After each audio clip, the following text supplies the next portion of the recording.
Weekend அதுவுமா ஏன்டா வேலைக்கு வந்தோம் அப்படின்னு ஆயிடுச்சு. ரீசெண்டாக போன சண்டைக்கு வந்து நம்ம வந்து வேலைக்கு போயிருந்தோம். போகும்போது நம்ம கேப் வருதுன்னு சொல்லியிருந்தாங்க. சரி கேப் வருது, கேப்பில் போயிடலாம், எப்படியா நிறைய பேர் வருவாங்கன்னு நினச்சி கேப்பில் ஏறினது பெரிய ஒரு தப்பாக பிடிச்சி. வழக்கமாக எடுக்கிற டைம்லேயே ஏற்றுட்டாரு. இன்னைக்குன்னு பார்த்து யாரும் வரல. எப்பவுமே ஒரு 10 பேர் 20 பேர் ஏறுவாங்க கம்பல்சரி. சரி கேப்பில் தான் யாரும் இல்லையா, நம்ம மட்டும் போகிறோன்ட்டு நான் ஒரு பக்கம் ஜாலியாக இருந்தேன். டிரைவர் வந்து அவர் வந்து ரொம்ப கஷ்டப்பட்டார். நான் கேட்டேன், என்னையா ஆயிடுச்சு, ஏன் கஷ்டப்படுறீங்கன்ட்டு. இல்லையா, நான் ஒருத்தனுக்காக திருப்பி வந்துட்டு திருப்பியும் போயிட்டு திருப்பியும் வீட்டுக்கு போனோம். அதான் ஏன் சொல்கிறேன், அதுக்கு பெட்ரோல் தனியாக கொடுத்து அவன் தனியாக பைக்கில் வர வச்சிருக்கலாம் அப்படி சொன்னார். சரியா இருக்கட்டும், அது ஒன்றும் இல்லை, போகும்போது ஏறுவாங்கட்டு அவரை சமாதானம் பார்த்துட்டு நம்ம வந்து கிளம்பியாச்சு.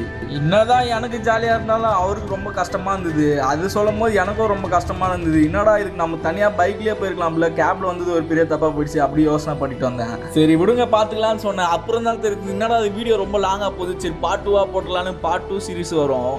அந்த வீடியோ பார்த்துட்டு அப்படியே நம்ம சேனலை மறக்காமல் சப்ஸ்கிரைப் பண்ணிட்டு அப்படியே லைக் பண்ணிடுங்க. Thank you, bye bye.